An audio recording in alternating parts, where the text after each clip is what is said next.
Hello, welcome to my home. I'm Chef Jen. Beth is here, Jen from Olé Imports, and of course Chef Gabe. This is our third wine dinner in our series. It's been so fun so far, and this one is all about Rioja, so we're really excited about this. Super excited. The namesake of our restaurant and some amazing wines that come out of there. Like, really good. And Ribera del Duero, right? Yes. So a couple housekeeping things first, and then I'm gonna let Jen and Beth talk about some wine.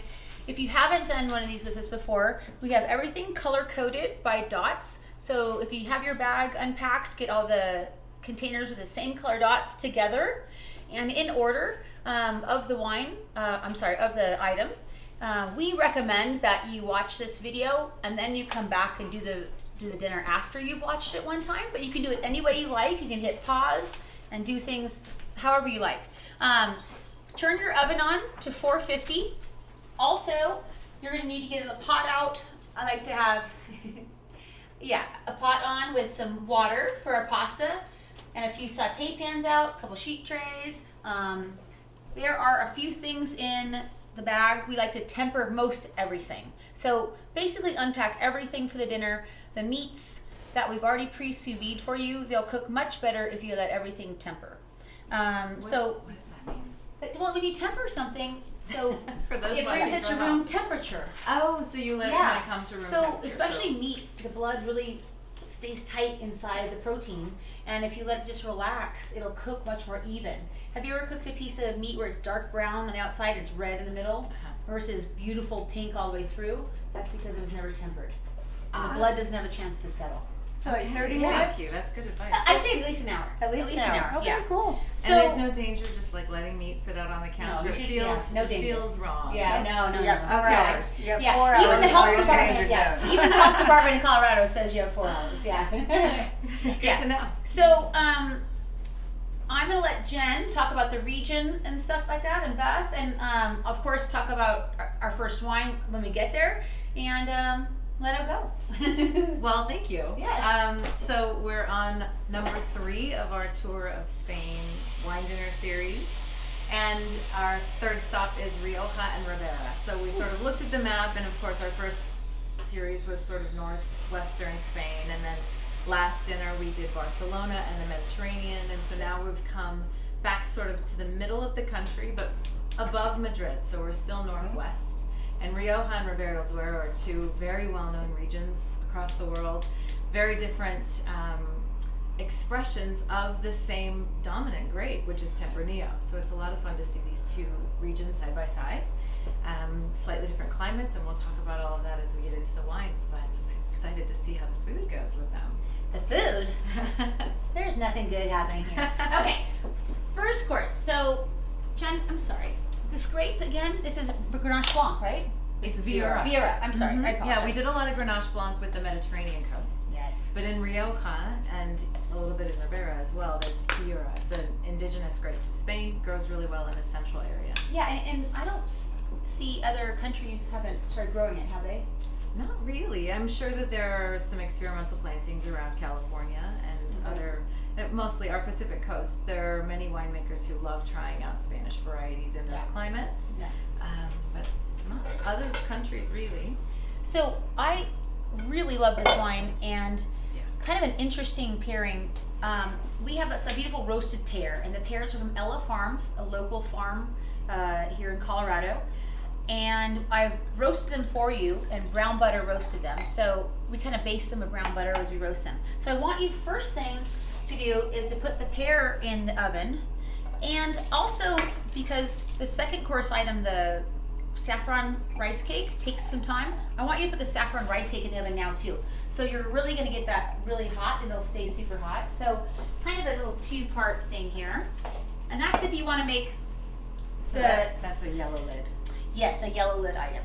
And I like on the saffron cake, I use some spray, and I just get that little spray so the fat, we have pre-fried this, but then we put it in a super hot oven, and then we like it crisps up again. Oh, awesome. And then the pear has been just roasted, it's beautiful. So I have my oven, like I said, at 450, and so that guy is gonna go. And then what I'd like us to do is, I had a really, steak tartare is, usually raw meat and maybe there's pickled onions or cornichons and capers, things like that, and then an aioli. So I wanted to make a pear tartare. I wanted something to have this beautiful pear flavor and be fatty to go along with the scallop in this dish. So I think this should be pretty fun. So let me season these scallops. A little salt and a little drop of black pepper is what I like to put on here. I have some neutral oil, either canola oil or grapeseed oil. I put in my pan. I'm going to get this pan on high. Pardon me, I didn't get that pan going fast enough. Then where are the scallops from? They're beautiful. Yes, these are off the East Coast, Georges Bank. We get most of our scallops from that region, or sometimes, no, the Judith Point is different. That's calamari. Sorry. Yeah, sometimes I get my seafood confused. Are scallops a kind of seafood that you should be looking for sustainability? You know what? Most scallops are sustainable. Are they? Yes. Oh, great. They have to. Goes on the list. Physically die for them. Yeah. So like all the mussels and stuff. So it's a nice kind of added feature. But they can get, certain areas and regions can get overfished. And We you always see try to pay attention some to that. dredging. Can you dredge for scallops here? Do you know? We don't buy any that are, so I don't Yeah, know. yeah. I mean, I guess maybe you could, but I don't know. These are all divergent. Well, thanks for not buying any. Yeah. Okay, so we are gonna. Yeah, they're beautiful. Wow. So we're gonna wait till our pan starts to smoke because I really want to get a nice sear on the scallop. If you put it in a cold pan, it'll stick first of all, and it'll lose its moisture. So I like to cook it fast, get a nice sear on it. I like scallops medium rare. So good. Yes, please. Absolutely. But you can have them cook however you like. So the next thing that I'd love for you guys to do is to take the mixture that has pickled onion, diced pear, and capers. And pretty. we are gonna put this in our bowl. And we're gonna mix this with a little bit of a herb aioli. So all the flavors that would normally go in a steak tartare are in here, except for it's with pear. So we just thought that was kind of fun. All right. And so I love the pears this time of year too. yeah, I was just so gonna say, good. what kind Let's of pears taste are this. these, did you say? These are either a Danjou or a Comis pear. And I forget which one because we got a couple in. They're comies. Okay. Delicious. So I don't think that needs any extra salt. The aioli's been seasoned and the capers are salty. But taste it yourself to see what you think. It might need a little seasoning or salt. Hey, you want seasoning? Thank you. Okay, so our pan is hot, and if I'm not sure, I just test it in here, and it's not sticking. So that's how I make sure. Yeah. Sounds hot, so it should be. And I think I'm gonna put a little bit more of this pear in here.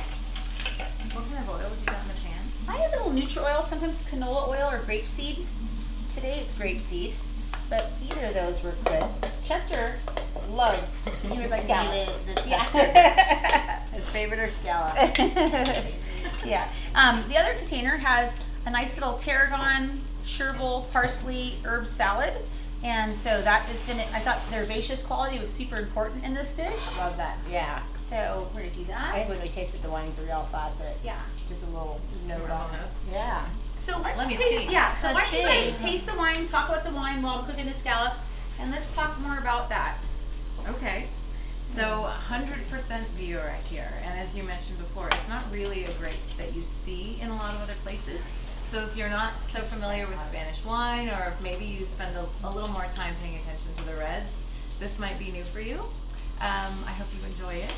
It's indigenous to Spain, as we said before, and it's a grape that has some sort of delicate citrusy notes, as well as some herbal notes. There's Totally. also mineral here, sort of an earthiness in terms of minerality. Absolutely. And Viura can take on a lot of other flavors. It's used as a blending grape quite often. Many of the red Riojas have a little bit of Viura in there to help soften them out. I was gonna Because say it's got like a nice mouthfeel, a nice texture to it, and some soft acidity too. it's rare to see 100% beer, right? I mean, 100%. Outside of Rioja, it's Yeah. really rare. Yeah. But in Rioja, it does often get blended with a little bit of Grenache Blanc, like you mentioned before, or some Malvasia, Yeah. or go into reds as a blend. There are a few other whites that are grown in Rioja too. But I love quite a few. I like the weight of it, and it doesn't have oak on it. It does not have any You oak. know, so but the weight Yeah. of the wine is going to hold up to that dish, and it's going to be a little bit nice mouthfeel. Because scallops have quite a powerful flavor. It's really a mouth-filling flavor, isn't it? Yeah, and this wine was big enough, I think, to hold up to all these flavors. And you guys just mentioned it too. There are white Riojas, of course, but it's not, there's a lot more, you'll see the dinner is a lot more red today because it's just predominantly a lot more beautiful red wine. I love that you chose it though. So the wine making here is, of course, the fruit's all brought in, very carefully treated, coming from the vineyard, stainless steel fermentation. But it is left in contact with its lees a little bit. We spoke a bit about lees when we were talking about cava in the Barcelona dinner. And that's just the yeast cells during fermentation that sort of settle out of the wine once fermentation is finished. And they have sort of a toasty, brioche kind of flavor to them. And if you leave them in contact with the wine, or you can even stir them back up after they've settled out, so that's called batonnage. You sort of imagine a bat stirring the big tank back up to suspend the lees. And that's one way to give a wine a little extra texture and maybe put a toasty richness into it without using oak. Well, mission accomplished. Because this is, you know, a lot of times I kind of think it'd be a little bit on the citrusy side, but it's really, it's got that element to it, so it's nice and balanced because it does have the weight of it. The citrus and the Yeah, toast. so good. That's gonna go awesome with that pear. I think the fattiness and that sweet scallop, and the pear. Okay, so I'm so excited. we're gonna put some of this pear mixture off to the side. And then, thanks Gabe, put the roasted pear right here. I like to put it also inside kind of the spot where we cleaned out the pear. Just a little nice little trick right there. And then, really, I think that guy looks good, huh? Yeah, he's nice and medium rare. Okay, let me get that. Those are gorgeous. Yeah, super nice. Gabe just saw that the little foot was left on there by accident, which is where it's connected to the scallop. So here's our scallop. And then just a little bit of our herbs on here. Is that part not edible, Jen? The foot is edible, it's just tough. Yeah, it's just, I think, tough and not so palatable. Right. So I personally, Edible, but not so palatable. well, right? I mean, you can eat it. If You you know. give her your honesty. You probably want to All eat right. it twice. Okay, so let's how put pretty that this right here. Yeah. Maybe that's a nice view of presenting that kind of fancy That at looks home. gorgeous. One of the things that we think is fun about these dinners is like a fancy presentation at home, you know? Yeah. Right. All right, It's so kind you of going guys. out and like having that whole experience, and when you can have it at home, why not, right? Get a little dressed up. Okay, so what do you You make guys it think? so easy with everything Right? just already here. So let's see, what do we think, Beth? This looks I think we better dive in. I think so too. I think that Chester thinks that he Chester. should have some of You're that going too. to have Yeah. to wait a little Chester bit. is like, I am on this. And for the people at home who haven't met Chester before, he's 3. He's a yellow lab. He's awesome. Ginger is also here, but she's somewhere else right now. Delicious. Somewhere else. Yeah, we're keeping her busy. This is so pretty. Yes. So a scallop is medium rare is obviously gonna have a little translucent center, and it's perfectly beautiful, of course. Yeah, exactly. What do you It guys did how- stay so juicy and How did, nice to good. scallop. How did we do with the pairing here? The pairing is great, and I love the well, you said it, it's tartare. It's a pear tartare, but it's not sweet. Yes. I don't know why in my mind I went to sweet. So good. Yes, Is this because- capers? Yep. Mm. And Yeah. dill. And with the pear, it's such a nice That variety. is It's really fun. fresh. That was really fun. Yeah. You know, just I like the herbaceous. a lot of times people do have pears and they have them either with cheese or sweet. So Yeah. I was really trying to turn that whole idea on its head, that it doesn't have to be, you know, a certain way. So I think that's super fun. that's kind of where we were going. Well, now I'm going to try to make the perfect bite. Yes. Always make sure. The perfect bite is a pretty big bite. So, It is. pardon right? my- This is delicious. This is so fun too to start. What a great way. Okay, good. Yeah, I really like that. Okay, Jen, so, it's wonderful. so now we're gonna get ready for I believe how tender the next scallops are. course, which is the paella not paella dish. And I'm missing something, Gabe. Octopus mussels chorizo. The one that's in the oven? Yeah, no, I just need to make sure I have everything on my list. Let me check my little pack list. Mussels, octopus. Oh no, I got everything. That's chili. Yeah. Okay. So, for this one, you guys, and here, thank you so much. I appreciate you.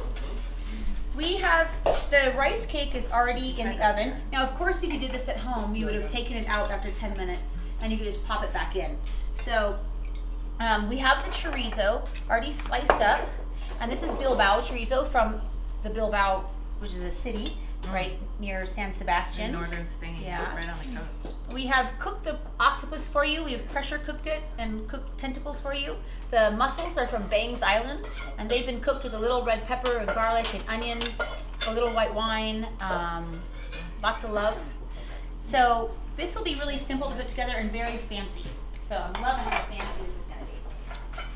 So, you know, we took all the ingredients in paella, not all the ingredients, but usually there's saffron rice of some sort, maybe a bomba rice, which is a type of rice from Spain. You have to use bomba rice. Yeah. For paella.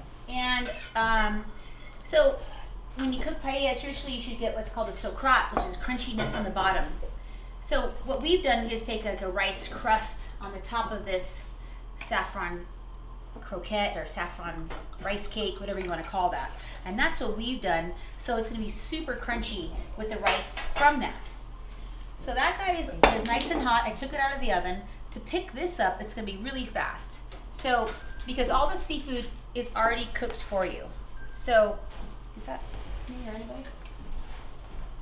Oh, we're good? Okay, good. Timer's going on. Okay, so we are going to use this pan. Gabe has just wiped out this pan that we cooked for that last course.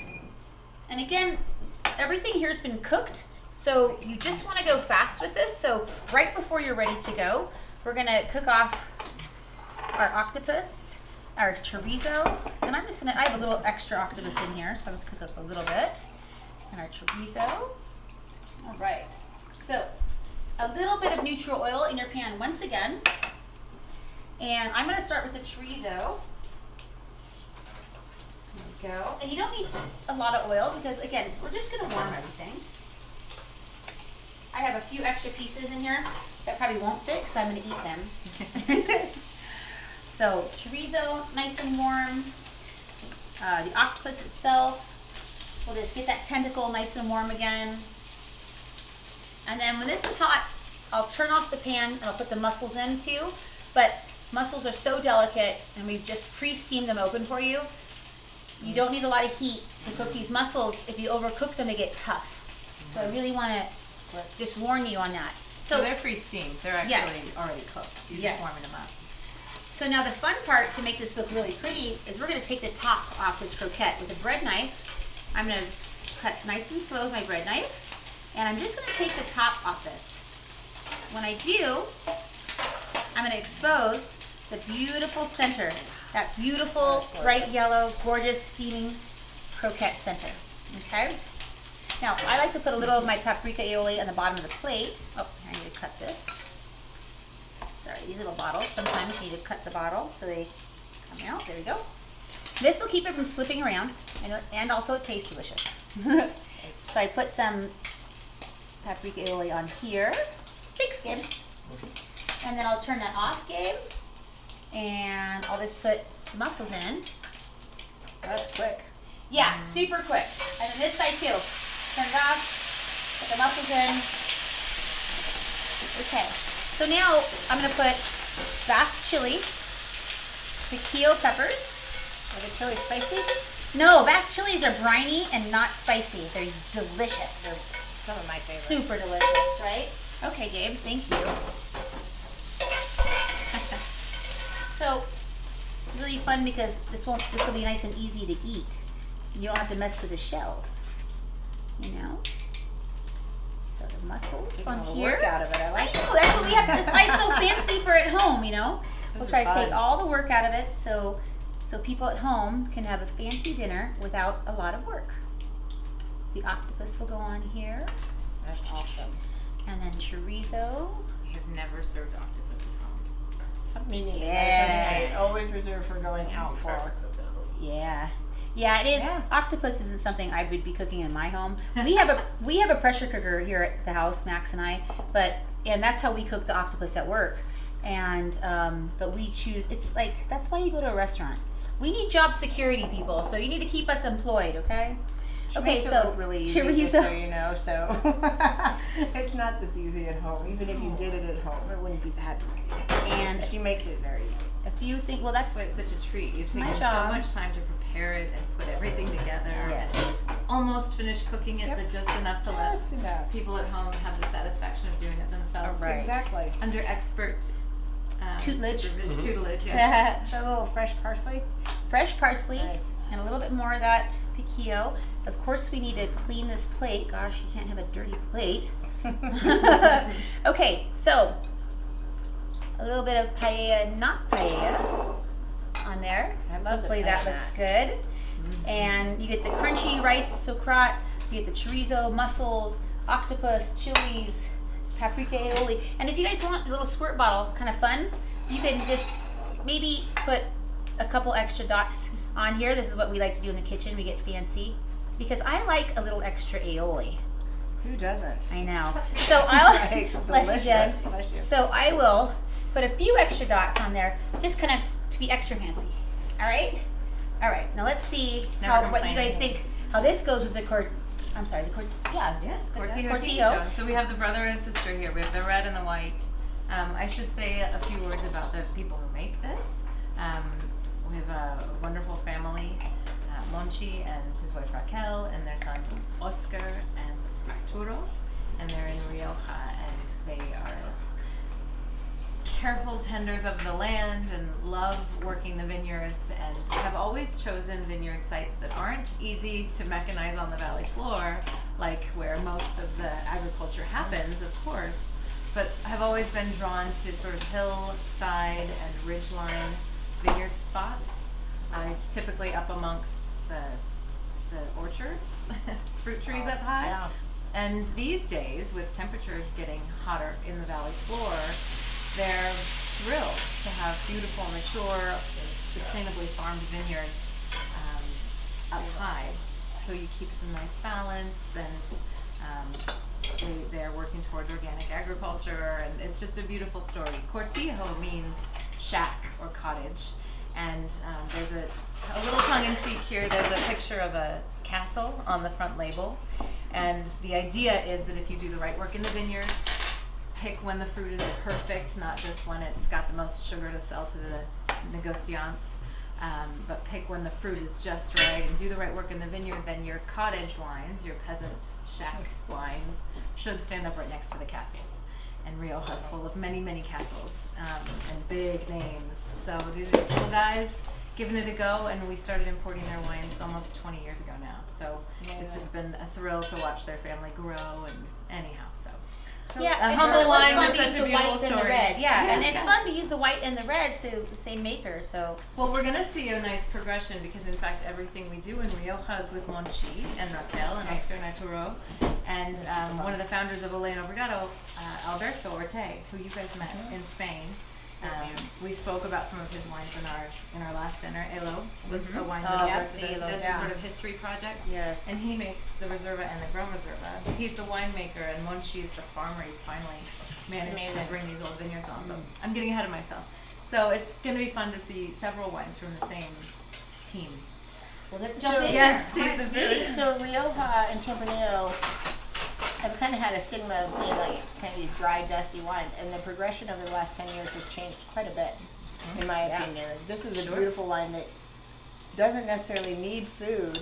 It enhanced by it back and forth, but I think it's beautiful, and it's drinking really, really nicely right now. Thank you. Well, you know, the whole idea with this wine is to give people a good introduction. And unless Perfect. you're already drinking dry, dusty style wines, that probably won't be a very well received introduction. Yeah, absolutely. So, you know, there was It's great. a more sort of Put chorizo with it too. introductory level in terms of like, nice to meet you. I'm Yeah. going to introduce myself with Rioja that's got a little more fruit forward flavor profile. I love it. And there's a really pretty ripeness here. So Tempranillo is the grape, and Tempranillo in Rioja often does trend towards more of a red fruit, red cherries, dry, leathery, dusty sort of spice. But the cherries are what come out the most here. And for me, the red cherries are there. There's a touch of sweetness, but it's not sugary, it's just ripe. And then there is still this sort of subtle, dusty and rustic note, sort of earthy, which you're always going to get in Spain, or you should anyhow. You should. And so it's still very much rooted in its origins, in its place. This is wine within a dress, we like to say. It tastes like Rioja, but a really great approachable style. No. I just spice it. I think this tastes awesome with it. It's really pretty. It's really pretty. The chorizo but it's not overbearing. You know, it plays nicely with the muscles as well. Good, yeah. It's really good. Yeah, I really like that. That was fun. It doesn't have a little extra aioli. The little bass Saffron and then the Yeah. and the chorizo. and the bass chili too. I really like that chili with that, and a little bit of fat in there. So yeah, I always delicious. realize by my second bite all the things I didn't get. yeah, So get go back in and make get a second bite. really This is delicious, and what a nice little shell you've got on Yeah. what do you call it? The Fun. paella, not paella, but it's like. Yeah, so I wanted to make sure it had like The cake, yeah. the sacrat Mhm. part of it, the crunchy part of paella that's so good. I wanted to make sure this had that component since that's so Right. important. I know that's not, classical. It's not meant to be classical paella. Please don't don't interpret this as classical. The sacrat It's is just one of my favorite parts, and you get a lot of it. Yeah.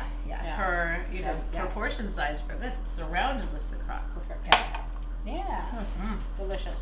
All right. So You're right about the chili. isn't that It's chili really great with great. it? Mhm. Yeah. Yeah.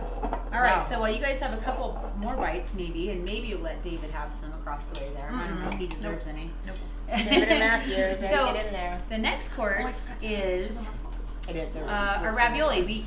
We love to do pasta at Rioja, so we always like to do a pasta course. And you can see we made these gorgeous raviolis today. Inside the filling is Mahone cheese, which is a beautiful cow's milk cheese. And the Spanish don't do a lot of cow's milk cheese, but this is a beautiful cow's milk cheese, and it has some beautiful olio stepa olive oil inside the filling with a little potato. And then there's parsley we put in the dough. So I just think the outsides also just look Wow. beautiful. And this is going to be a nice fast pickup again. So Yeah. really speedy. But I would like to say before we put the ravioli in, I'm going to do what I did last time. I'm going to tell you to put the little potato onion croquette in for the next course. So that you want that to go in like a full 10 minutes at least, 10 or 12 minutes early in your oven. So I'm going to take a second and just put those in for the following course. Go. I'm super excited about this course. Yeah, yeah. So the little potato croquettes will go in the oven. We'll not forget about them because Gabe's gonna not let me forget. And then we'll have a very simple pasta course. I'll get a plate here. I always like to serve pasta in a bowl or something. I think that has a little, room to it. So just go like that. All right, so first thing, we have our boiling water, and we're gonna drop our pasta in. It's 3 per order. I'm putting a couple extra in for our cameraman, and maybe David. Gabe. So Anybody? some of the fun garnishes on here, we have some jamon. And there's many different kinds of jamon in the region, Iberico and Serrano, and different kinds of ham. Pata negra. Pata negra, exactly. This is a mangalica one that we just love, and it has a really nice porky flavor. We've shaved this for you. We have membrillo, which is a quince paste. It's a condiment served with cheeses, served with ham, served with anything. These are some local Jimmy Nardello peppers that our farmer grew for us at Rioja, and we've pickled them slightly. You're going to find a little bit of orange in that pickle. I think you're going to love with this dish. It's a little bit of orange in here. And then some beautiful extra virgin olive oil, Spanish olive oil again. This is going to be a very simple dish. So the pasta are going, pardon my leg here real quick, ladies, sorry. And we're just going to put the pork, we gave you guys a pork stock. And the pork stock we're going to put in our pan just to get warm. This is a very light sauce. All the flavor and the richness is inside the ravioli. So just a little pork stock, that little cube of butter, and as soon as that kind of melts together, we're gonna put a little bit of, we're gonna finish it with olive oil. And it's not gonna be an emulsified sauce. It's supposed to be a little broken. Okay. And then we're gonna garnish just with these 2 items and the ham laid on top. So we don't wanna cook this ham. This is beautiful ham. I want it to taste all that yumminess, but it'll sit on top of the hot rav, and the hot ravioli will kind of help move the fats in the ham, you know? It'll help just move it a little bit so you can really get that great flavor. So these guys, again, we'll pinch the pasta. Looks great. I'll just let them sit for a second, Gabe, until my broth is ready. I always pinch the corner of the pasta, make sure the edges are cooked, because that's where we fold the pasta in half. And then as soon as this guy comes up, we haven't put any salt in here, so when we do put the pasta in the olive oil, I want you to put a pinch of salt and taste it, so it's seasoned to your liking. Do remember the ham is a little salty, so if anything, maybe slightly under season it, that, you know. Okay, so that's all So we're you're doing giving here. them extra pork stock and, right? Yeah, just a little bit extra, just in case, you know. Okay, so all we're gonna do here. I think I'm gonna order this one and do it with some friends at home. Yes, absolutely. And I might put in a request for some extra jamon. Yeah. And You slice this in-house? yes, we do. Yeah. Muy bien, jamoneros. Okay, thank you. Yes, it's so thin, and with jamon, the thinner the slice is, the more, I guess, surface area you have, and the more you can taste it. Right. So the best jamon is almost just even less than paper thin sometimes, and the fat just dissolves. Yeah, it just melts on your tongue. It's a talent. It is a talent. I've tried, and I end up with So I think sort of bacon. you can thing. see this is come to a It's just simmer not the on same. this camera, It's not so nice. right? And we're just gonna drizzle this olive oil on here, okay? And then we're gonna put our salt right on there.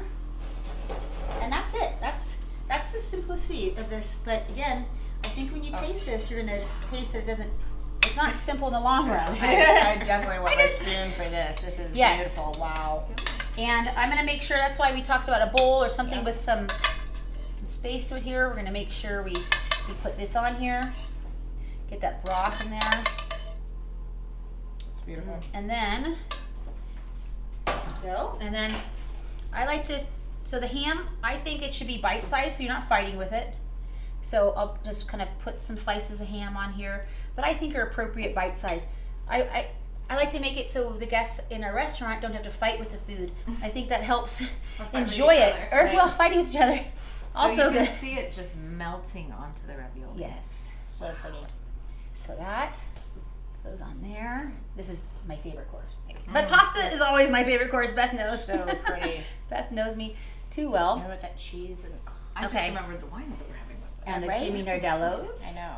Yeah, I know, and this guy's, of course, Jen's going to talk about it, but we chose 2 wines with this because why have one when you could have 2? But but 2, anyways. I know you'll talk about that. So the membrillo is going to counteract because you can't have all rich. So rich with the filling, rich with the ham. The pickled nardello peppers really help a little acid in the dish, and then the quince is sweetness and rounds out the flavor profile, I think, of this dish. So. You talk about that a lot. The sweet, the spicy, the fattiness, the acid, like The balance it's so is important. And it's important in winemaking too, you know, right? really is. And like everything in life, right? Can't be Okay. a little Yeah. acidic. You So gotta look be at that. around So once in a while. very simple, but I love It's pretty. how this plate looks.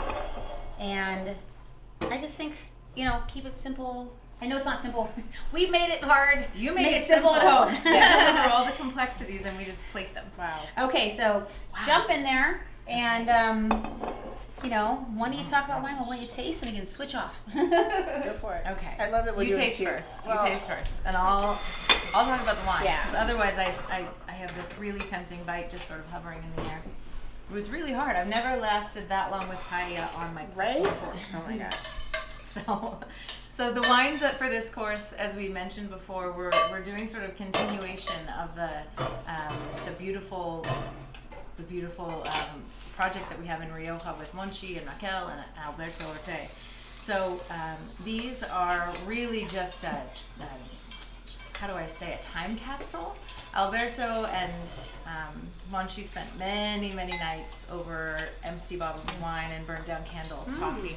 And a lot of winemakers do these days, and wine people, about the philosophy around old Rioja and new Rioja, and how much the style of winemaking has changed in Rioja, and you sort of referred to that yourself. Yeah.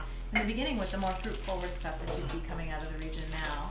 And the truth is that winemaking has changed a lot in Rioja since about the 1970s, when mechanization came in and a lot more agriculture happened in the valley floor, and the negociants came in, and the rise of really, really big wineries. But also global flavor profile preferences shifted, and I can go really far on this, but I'm going to pull it back in just to say that during the era before the 70s, there were, and still certainly, beautiful wines coming out of Rioja, but now we see the ones made before the 70s are aging in an incredible manner, and there's this treasure trove of aged Rioja. So if the winemaking style has changed so much since then, will we still be able to count on this treasure trove of aged Rioja, and how much of the ageability is tied to the winemaking style?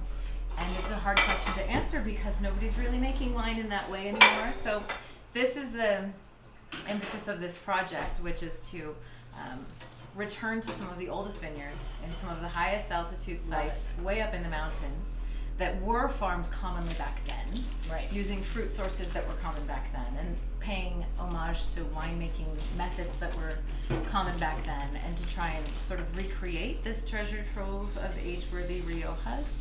So that's this. So That's why there's a little extra meat. this does taste more like the old-fashioned sort of very earthy, very dusty, but plenty of richness, savory notes. There's fruit here, but there's also savory notes. And we have side by side the Reserva and the Gran Reserva. And it's fascinating to taste them together. Most people would never have the chance.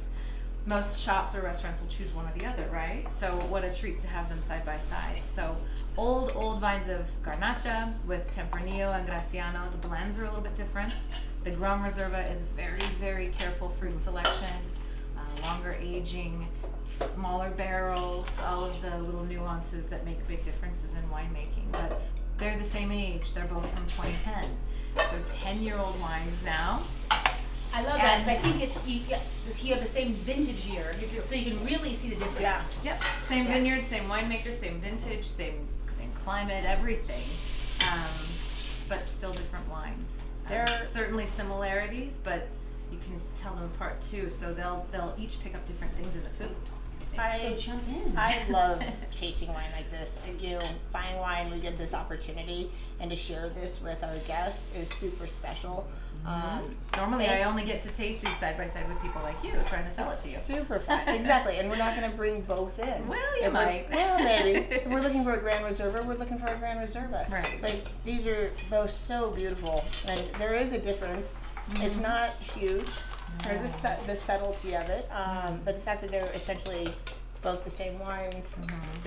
One's richer, a little broader, a little deeper. Really nice. So what do you think, Beth? Yes. Because you're still swallowing. With Talk to me. What do you think about the pairing? With that cheese and then the herbs in the pasta, so good.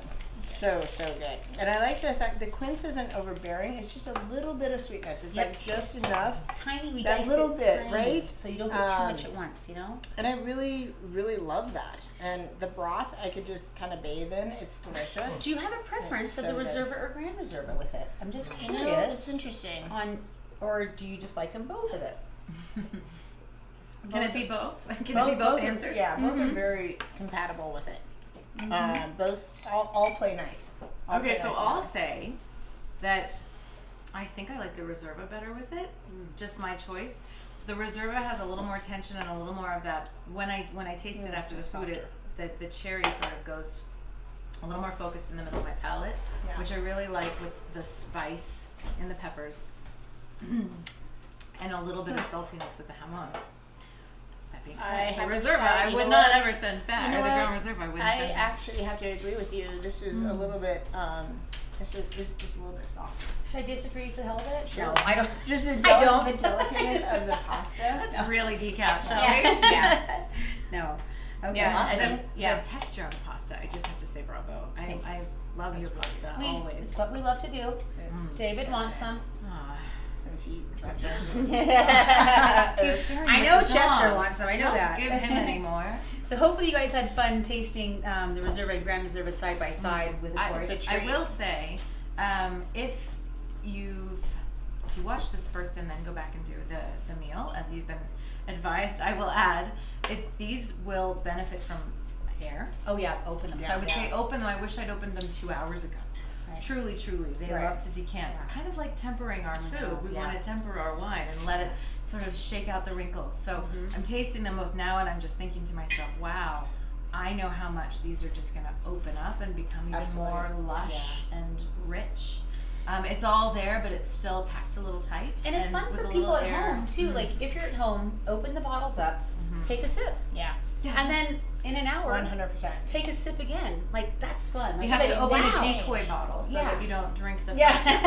And you know what? If you're gonna do all the wines at home, Yeah. this is an awesome opportunity. These are gonna last till tomorrow easily. Oh, wow, And then- that's up to you. well, if you It's don't up to drink you. them. If you Yes. don't drink them. But they'd be Um, fine a few days. I mean, I would say keep them in the fridge, but certainly tomorrow and the next day, pretty good Absolutely. too. Which is super So, fun. Why not get all the wines? If you have the self-control Yeah. to let them breathe for a while, you'll be rewarded. They're- Self-control. Yeah. Well, Yeah. it was an if. Okay. Okay. So we are moving on to the venison, and I love venison, especially we're in fall now. It's officially fall, and I don't know if it is or isn't, but venison feels fall to me. So you know, It does, It's it a does tumble. me too. Yeah. It's weird. I wouldn't think about eating it in Yeah. the spring. Hunting season. Yeah. Hunting season. There you go. So Yeah. hunting season. So I guess that's why traditionally it is. So I haven't been a hunter, but I love to enjoy the meat. So this dish. First step is to not forget about the croquettes. Yes, first step. Thank you. As Chef Gabe said, we did take the little potato caramelized onion croquettes out, and we didn't forget about them again because I have Gabe here, which makes me awesome. It's like cooking with two people is Good always plan. really I'm good. just saying. Whenever I've talked too much, Gabe's like, he kicks me underneath. You guys can't see it. No. Okay, so again, we've taken the work out of this. It's gonna be fun. We've pre-sous vide the venison for you. So right now it's sous vide rare. All you need to do is kiss it in the pan, warm it up, and serve it. Venison is a lean meat. I do not recommend you give a hard sear to venison because it just dries it out. There's no fat in this meat. Not no, but there's not a lot. So I recommend that you're just a little more gentle with it. And if you have tempered it for an hour, you may not even need to put it in the oven. We've also put salt and pepper on this. I don't believe you need to salt it more. We like to put a little Malden salt on at the end that I'll show you, but I don't think you need to put more salt on right now. So we're just gonna turn that down actually, even though I didn't have it on high. I'm gonna take my pan off the fire because I believe there's enough heat in there. Do you want sort of a medium pan ideally? It's don't okay. need it So really hot. if it's cold, they'll stick. So it needs to be somewhere in the middle. So if it is hot, I just immediately pulled it off the heat. It should be fine now. And I'm gonna turn it, and then I'm gonna turn off my oven, and probably the residual heat in here. If I want to put it in the oven, I can. So again, this will be rare, medium rare. If you just kind of get it warm, which I would love. If you would like it more cooked, please put it in your oven for a couple minutes. You know. So But your oven was at 450, but you turned it off. I just turned and it there's off. residual heat Tons of again. heat still in So there. there'll be plenty to cook it. Plenty. Yeah. How Totally. long do you think you'd leave it in the oven if you want to? If you want it like medium rare, I'll put it in there for like a minute, And how about for people who want it more like medium? maybe 3 minutes, Oh, but wow, not okay. too much. It's still very quick. Yeah, not too much. Because you're right, so it's easy. Guilty of overcooking venison, for sure. Yep. I'm trying to pick up some pointers. Yeah. Well, and it's And it's pre-cooked. and Yeah, I've never had it sous vide before. Yeah, Mhm. and so I need a little spatula. So again, it'll stick. So now I'll put it back on the fire, So it's a floppy slice. So I just give it a little quick sear, and I'm gonna put it down there for, like I said, like a minute or so, you know. And again, you have to have tempered it. If you didn't temper it, it'll be cold in the middle. So anyways. Pull it out. So yeah, you just check it. So what I loved about this wine and the pairing, vanilla, hazelnuts, the blackberry. Yes. So that's where I went with this wine. So we've made a really nice red wine reduction that we finished with vanilla. That I think you're gonna think is really neat because most people associate vanilla with dessert. So no dessert here. There's no sweet in this. It's just vanilla flavor. So we have toasted hazelnuts and blackberries in your little dish. And I'd like you to take the little squirt bottle, and again, we got to cut the top with a knife. So each Thank person you. gets these squirt bottles. Yeah, everybody gets those squirt bottles at home. And reuse them. They're Yeah. awesome for this stuff. So we're going to toss this on the salad, the compote, sorry, not a salad. And I'm going to put a little cracked black pepper on this. Black pepper And- with berries is such a. I'm going to put a Such a pinch of wine the Malden tasting. I salt. love We that. gave you It some is. Malden So salt, great. which has a nice little texture to it. I'm going to put a pinch of Malden salt on here. Take one of our spoons, and I'm going to toss this. Then, separately, a little bit more of this on here. Okay. So it has a nice little kind of glaze on there. Okay, and then separately, I'm going to take the mustard greens and spicy greens. We have our Farmer Rebel Farms, has a beautiful mustard green spicy mix that I like. And we have a bowl game. Being pretty. We have Edible flowers are beautiful. edible flowers in here, which I love. I just love edible flowers. They look so pretty. It's just my thing ever since forever. I don't know. So maybe you'll have rose petals. Edible rose petals will be beautiful. And for this, we're just gonna literally toss with a little bit of the extra virgin olive oil and a tiny bit of that crunchy Malden salt. In the kitchen, just a little drizzle of that. I'm sure we give you a little extra, so you don't need all of it. And we're gonna toss that. And then I'm gonna take the venison out because I don't want it to overcook. Pardon me, ladies.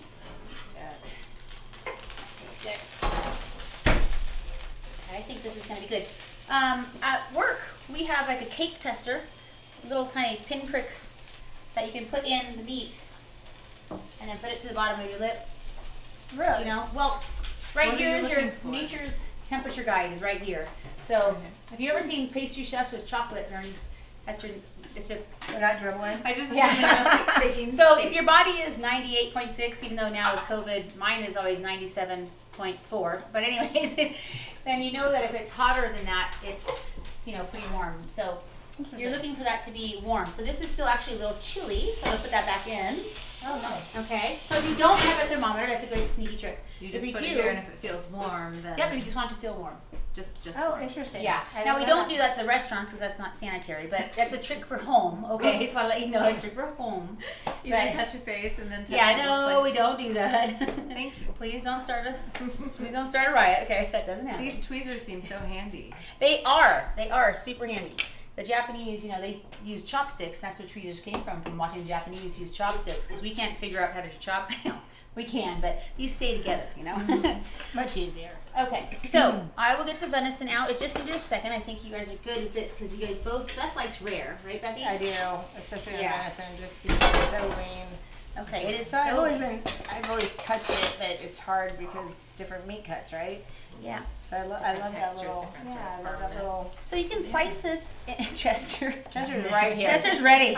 He likes his meat rare as well. He does. Here, And help so Chef. now it's perfect and it's warm in the middle. Oh, You see it awesome. Yep. steaming. Oh, So it was in That there looks maybe gorgeous. 3 minutes, you guys? yeah. That looks beautiful. Okay, so let's put some compote on the plate. Jen, do you tend to go with flavors that match or opposites? You know, sometimes. To be honest, I do both, and I don't know when I do. Yeah. My brain just switches, Beth. You Yeah. know me well enough to know that I not think necessarily that's- rhyme or reason to my brain. I think that's what's so much fun about wine and food. Okay, Matthew wants that. Matthew No, says. Ginger does. Ginger. Okay. Ginger's a little Aw. snacky treat. These dogs are well fed. Yes. And Ginger, when she smells us cooking for these things, she starts to get a little crazy. So if you're on the last dinner, you know about that. Very excited. So I like to arrange that on there. I like to arrange a little bit of the spicy greens on here. Probably should have put that. You know what? Maybe I'll put that on Tucking them first. underneath. Yeah. I just don't want to cover up the star. And the star is the venison. You know? So pretty. And the edible flowers. you know, and they taste good. And the roses have a beautiful flavor, you know, the violas. I have nasturtiums in my backyard. They're peppery. I love all these edible flowers. They're not just pretty. They're not just like us ladies and like Gabe. We're not just pretty faces. Okay, so now we'll take our little squirt bottle and let's That's just really put pretty. some little fanciness on there. That's gorgeous. Okay. Yep. Just move the shot. Gabe, making sure I don't forget Yes, things. okay. That's why I love Wow. Gabe. Okay, our little croquettes, little caramelized onion croquettes. Fun. Yeah, I'm gonna tuck this guy right here. All right, so I think that looks great. So the caramelized onion, I think will be great with this wine. Again, tell me what you think with the vanilla and hazelnut. 'Cause I'm very excited about that. That's really pretty. An interesting food pairing, perhaps, vanilla and hazelnut, with it, but not with the venison. The venison will be fantastic. Can I say some of the best hazelnuts I've ever had in my life come from Ribera del Duero? Do they? Are you Yes. serious? I didn't know this. I did not either. That's awesome. I somehow felt it. In fact, when we visit, Channeling the energy. we often get to visit the wineries and talk to winemakers, and so we become friends with the families. And Juan Carlos Vizcarra, from Right. the next wine that we'll taste, always serves us a hazelnut ice cream Oh yes. from like the local That sounds amazing. heladeria, and it's just magic. So you said hazelnuts, and I just it's my You're little starting happy to face. salivate. Aw. I love that. So, you I'll talk put this about on vanilla. a plate. Yeah, I don't put that on a plate for everybody, for Matthew and David. Well, And I'm aging. I love the comment on vanilla. Mm-hmm.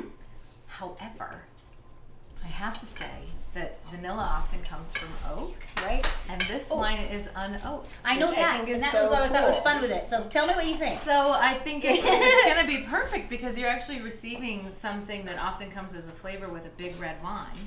It's not in this wine, but it's in the dish, and love what a that. fun way to sort of still combine the flavors. So the wine is called Torre Morron, and it's from the Ribera del Duero, a tiny little town called Quintana Mandirdo. So very long road sign, and then population like 92. The population's always 2 digits, and it changes most years when we visit, and it's just an old, very quiet part of the Ribera del Duero. Every family has sort of a vineyard parcel, but none of them make enough fruit to do much with outside of just drinking in the house. Interesting. And so Okay. they've all gotten together, and there's a cooperative, Nice. and they all farm these old vine vineyards of Tempranillo. The clone in Ribera del Duero is called Tinto Fino, and it's a little bit different flavor profile than what you find in Rioja. So anyhow, the cooperative all brings their old vine Tempranillo together, and they make a beautiful wine which is unoaked, and it's kind of unheard of to get a wine from the Ribera del Duero that's Okay. unoaked. Ribera del Duero is a powerful region. It's really well known for intensity, and I'll talk about that more with the next wine, but it's just over the mountain range from Rioja. You'll see on we'll give everybody a map at least in one of the images, and there's a mountain range called the Sierra de la Demanda that separate Rioja from Ribera del Duero to the south. And you go through the mountain range, you go up a step. So in Ribera del Duero, winter comes earlier, it stays longer. The growing season's a month shorter than Rioja. Wow. And when you're talking about produce, crops, a month less of ripening time is pretty significant. Yeah, that's really big. Nice and lean. Yeah, so the grapes Pretty. develop a lot of power and intensity and tannin and structure, and those things are all here, but since it's just the grape, it's not quite as muscular as when the wine is aged in oak. So this is a fun one to see what it tastes like Delicious. unoaked. Really clean, really concentrated and fresh, but rich too. One of my favorites. That is delicious. Caramelized That onion. is Get the so croquette. pretty. Yeah, the caramelized onion croquettes. The hazelnuts in there and the berries, like it's And I love that caramelized onion with it too. Okay, I'm going hazelnut, caramelized onion, Yeah. A little berry and in there. venison, and a flower. I really love this wine. Yes, This it's is so nice. fantastic. And one of the things that we think is so special about this dinner is all the reds are Tempranillo.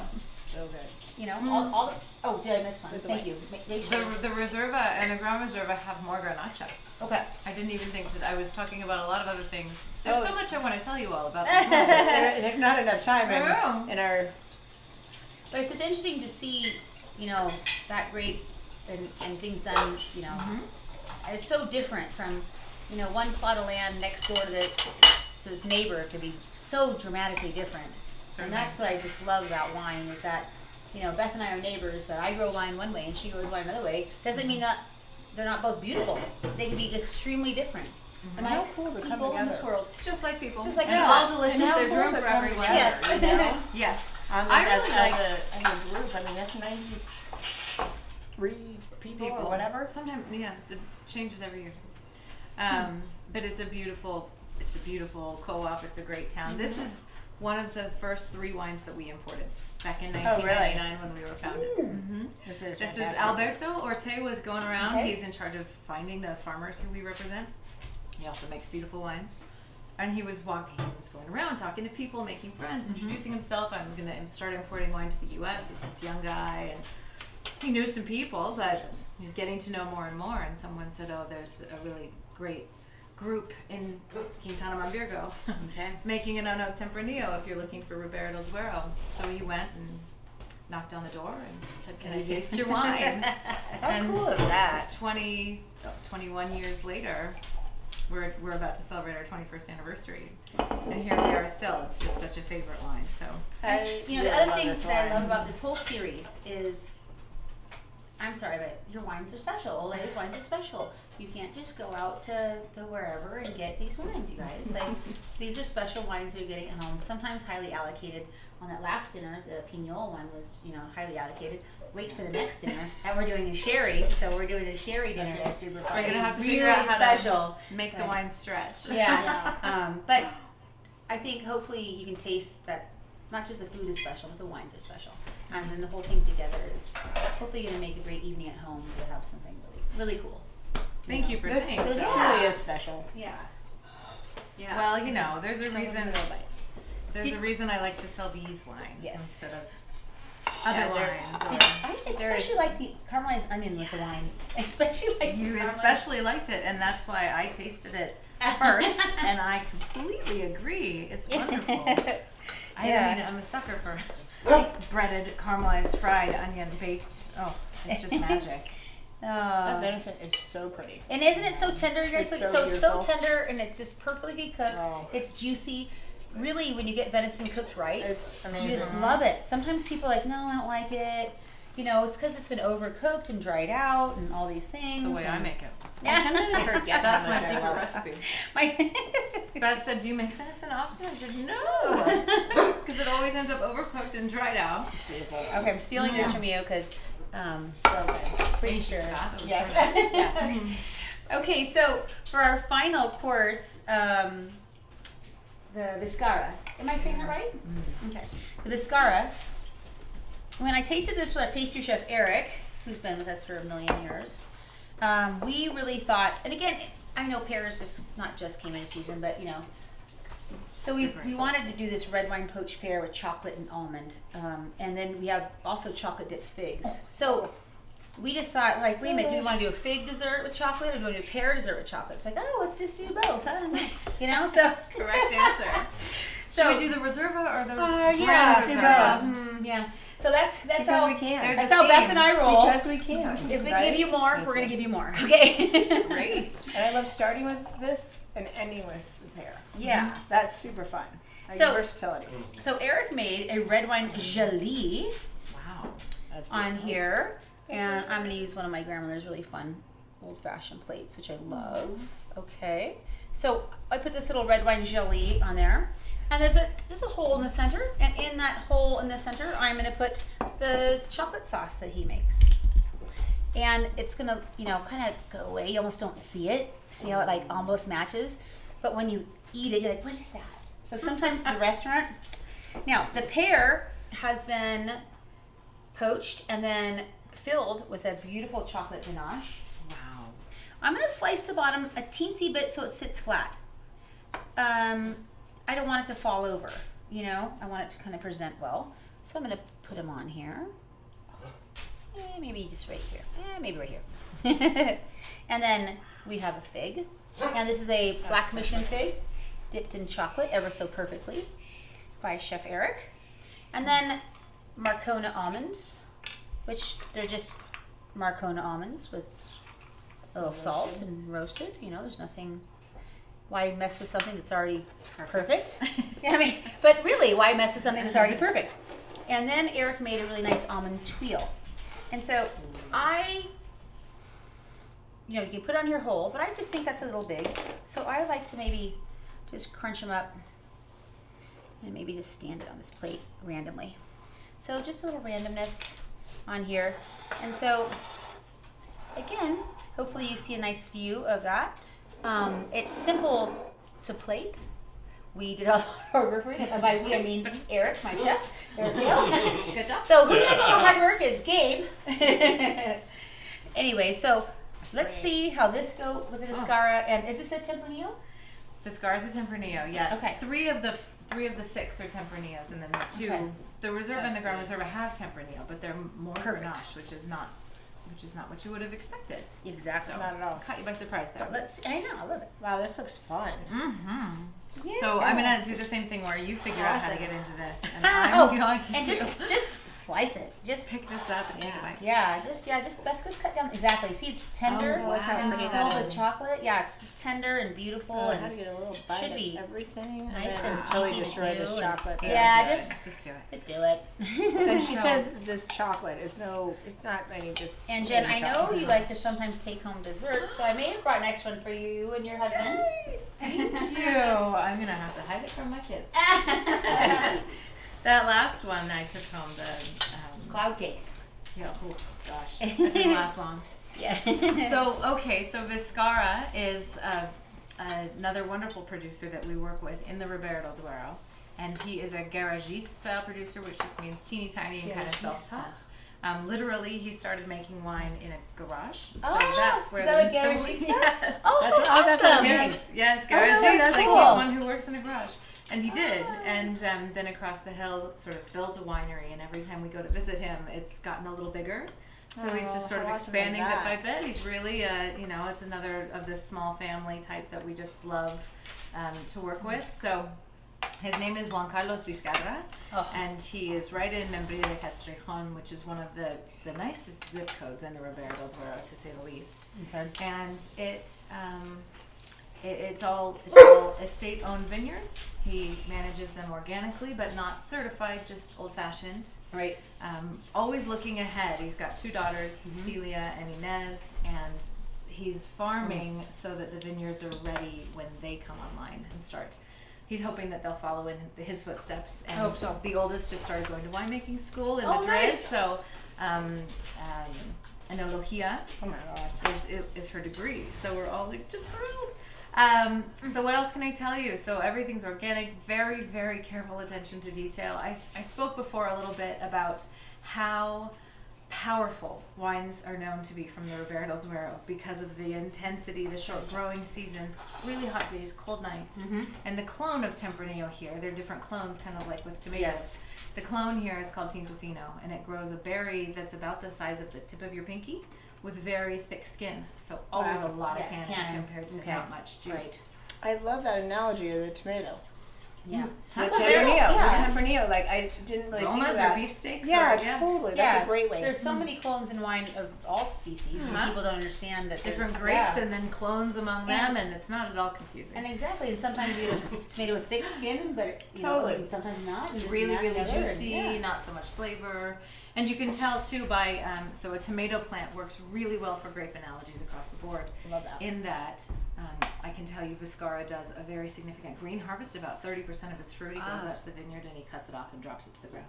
So green harvest, guys, they're actually thinning the fruit and just The it's green organic. harvest So is it's your- not going to waste. I'm sure they It use it shows. organically back in the Till soil it and back till it in. back in. But Shows think up. about the But- energy that a plant has Mhm. to ripen the fruit that it produces each year. Mhm. The energy is capped. So if you let it make a ton of fruit, then all of the fruit will be fine. But if you make it only produce a smaller amount, that Amazing, small amount amazing. receives all of the energy, so Right. you really concentrate the Yeah. flavors. Same thing I with love that. tomatoes, right? You pinch off the Yep, you totally. pinch off those suckers that just Suckers, never yeah, stop exactly, coming. yeah. And Yep, yes. suck all the energy. So anyhow, he does that, which further concentrates, but then he's got this fixation with finesse and elegance, and that doesn't go with what I just told you. So about the power of the region. So he's very, very careful. There's a triple berry selection when the fruit is being brought from the vineyard into the winery, and that means that a machine does it during harvest. You put it through an optical sorter. There's a sorting table which is manual to start with before it goes into the optical sorter, and the sorting machine separates berries for identical sizes. Anything that's not identical doesn't Wow, get an pulled through. optical That is sorter. Optical that's sorting machine. insane. It's Who knew? really high tech. I mean, he's That's really- garagiste, and he's also That's really crazy. really into Who has an optical finer sorter in their details. garage?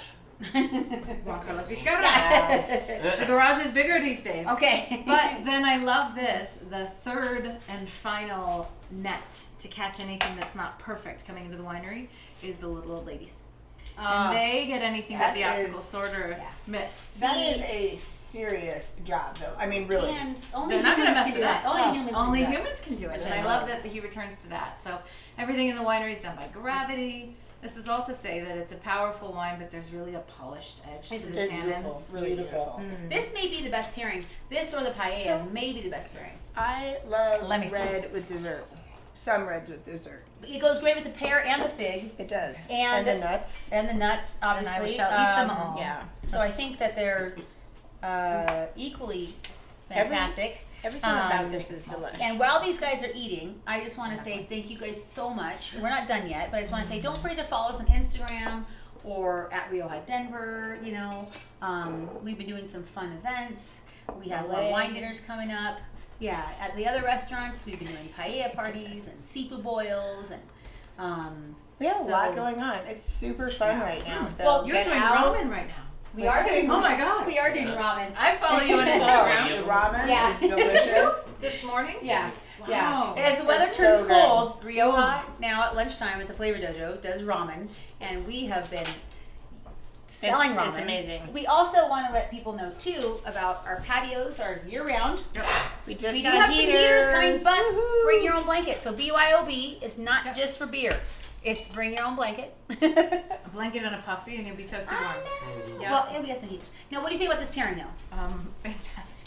Come on. Yes, I mean it goes without saying, Love really, it. but I want to go back in because I want to spend a little bit more time with the gel, but the liquid chocolate and the chocolate ganache and the pear and these are my favorite. The pear keeps it really bright, but there's a nuttiness of it. And the I think it's Americana super almond fun. just completely, it's almost like a really The gourmet grill. candy bar in my I mouth. know, yeah. This is delicious with it. Yeah. And I didn't get that last I time. mean, that is really delicious. delicious. I love it with a red because I tend to not open a bottle of dessert wine Right. or port, and I love all of that stuff. Right. But if it's just two of us or whatever, and I'm just finishing up my glass of red with this dessert, Yes. it's perfect. Dark chocolate with a nice, Yeah. I mean, this Tempranillo, we're in the Ribera del Duero, we have black cherries, maybe you might even find, this is a weird wine person term, but I'm just going to say it, pencil shavings. Totally. Like that graphite. Yep. I love it. Graphite. Okay, I'm well, not from the saying mineral- that I've ever from the eaten mineral. pencils, but you can Maybe. smell You it were when a you kid sharpen once. it You were up. a kid So once. here's one for you. Can you imagine standing at those old-fashioned hand crank I- pencil oh, yeah. sharpeners? It's not. And you can smell Yeah, the it's pencil not. going And then- in, right? So okay, it's a well. little bit of the toastiness Totally. and a little bit of that graphite. Huh. All wood. Well, you take it out and it's gone yeah. hot because a pile of Yeah. sawdust at your feet. So Like- those that don't know, this is the third, right? So our next one is. Beth and our's favorite. I know. The I'm sherry so region. excited. Now Sherry. we do want to say that it's not just sherry as in fortified sherries. There is Yeah. some beautiful still wine that is very allocated. So this next dinner is, I think, so special. Not just the menu that Gabe and I have created, but the wines we chose. And you can't get this wine anywhere. So this is gonna end out. And the thing And you you have are the last- calling some yeah. friends You to have get the this last wine. 18 bottles in the country. Yeah, literally Yes. there's only 18 bottles of white wine, and you're gonna get it. So it's going to be really, really special. Yeah. And it comes at a perfect time of year, and then we finish up the year with bubbles. With bubbles. Why It's like not? champagne. Our Tiny favorite. bubbles. So, So yeah. November, third Wednesday of November, Vinos Yep. de Jerez. Yes. which gave us some license to bring in Yes. traditional sherry and a cocktail, right? A sherry cocktail. Yes. We're gonna do the sherry sherry cocktail. It's cocktail, so which good. is delicious. It's so good. I Because love we it. all need more ways to drink sherry. Well, and I think it's a great introduction to. I mean, sherry is a really, really big subject. And It's a misunderstood. really big subject. Misunderstood in It can be. America. Completely. I think True. in America it's a bit misunderstood. Everybody thinks it's sweet and sticky, and there are those, but not all of it. So I've been We're gonna enjoying. shoot salty Oh, I and love all that. so rich and like sharp. That's So my new favorite thank you drink. for But also coming red into and my white home from tonight. Jerez. I'm so happy to be here, and I hope if I don't see you another time, see you at the restaurant, say hello. Jen, Gabe, Matthew is here on the camera, and David is watching the dogs. So thank you, all good. and I hope I see you soon, and stay safe.